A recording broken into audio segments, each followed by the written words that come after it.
Hello friends, welcome to Indian flavours. இன்றைக்கி நம்ம பார்க்க போகிற ரெசிபி மீன் குழம்பு. மீன் குழம்புனாலே நம்ம எல்லாருக்குமே ரொம்ப ரொம்ப பிடிக்கும். நல்ல வாசனையாக சுவையாக இருக்கும். அது எப்படி பண்ணுறதுன்னு இன்றைக்கி பார்க்கலாம். அதுக்கு தேவையான பொருட்கள், ஃபஸ்ட்டு அரைக்கிறதுக்கு 1 கப் தேங்காய், 1/4 டீஸ்பூன் ஜீரகம், ஒரு 10 சின்ன வெங்காயத்தை உரித்து கட் பண்ணி வச்சுருக்கிறேன், 5 பல் பூண்டு, 2 டீஸ்பூன் மல்லிப்பொடி, 1/4 டீஸ்பூன் மஞ்சள் தூள், 2 கொத்து கறிவேப்பிலை, 1/2 கிலோ மீன் நல்லா வாஷ் பண்ணி வச்சுருக்கிறேன், தேவையான அளவு உப்பு,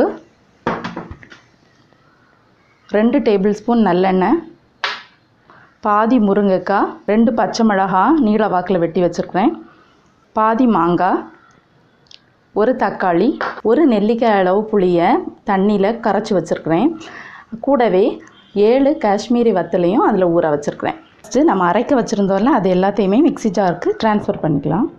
தேங்காய், ஜீரகம், வெங்காயம், பூண்டு, மல்லித்தூள், மஞ்சள் தூள், கூடவே நம்ம ஊற வச்சுருந்தோம்ல அந்த காஷ்மீரி சில்லியையும் எடுத்து சேர்த்துக்கலாம். இதை அப்படியே அரைச்சிட்டு வந்துடலாம். இப்போ தேங்காவை நல்லா பேஸ்ட் மாதிரி அரைச்சிக்கிட்டோம். இனி செய்ய ஆரம்பிச்சிடலாம். ஃபஸ்ட்டு பாத்திரம் சூடானதும் எண்ணெய் சேர்த்துடலாம். நான் அன்றைக்கி மீன் குழம்புங்கிறதுனால மண் சட்டி எடுத்துருப்பேன். நீங்கள் வந்து ஆர்டினரி பேனில் கூட செய்யலாம். இப்போ எண்ணெய் சூடானதும் அதில் நம்ம கட் பண்ணி வச்சுருக்கிற மிளகாய் ஆட் பண்ணிக்கலாம். இப்போ அதில் நறுக்கி வச்சுருக்கிற தக்காளி ஆட் பண்ணிக்கலாம். கூடவே ஒரு கொத்து கருவேப்பிலையும் ஆட் பண்ணிக்கலாம். இப்போ தக்காளி வதங்கினதும் முருங்கைக்காய், மாங்காய் ஆட் பண்ணிக்கலாம். இதை வந்து ரொம்ப வதக்கணுன்ட்டு இல்லை, லைட்டாக அப்படி வதக்கிக்கோங்க.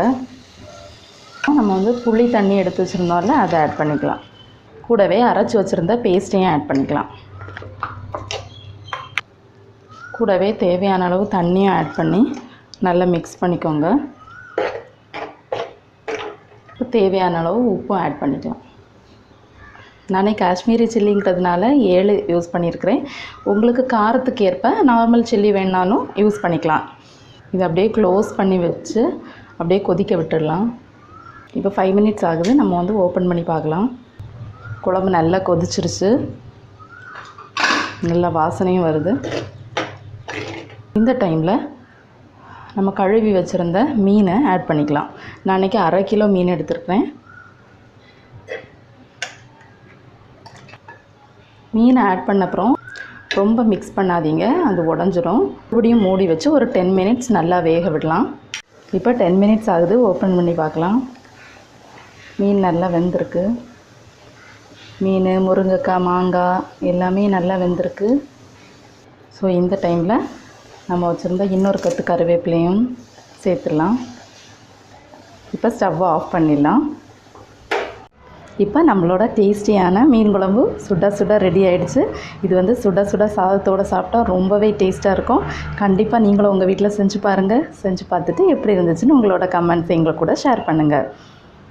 இந்த வீடியோ உங்களுக்கு பிடிச்சிருந்தா லைக் பண்ணுங்கள். மறக்காமல் என்னோடய சேனலுக்கு சப்ஸ்கிரைப் பண்ணுங்கள். தேங்க்யூ.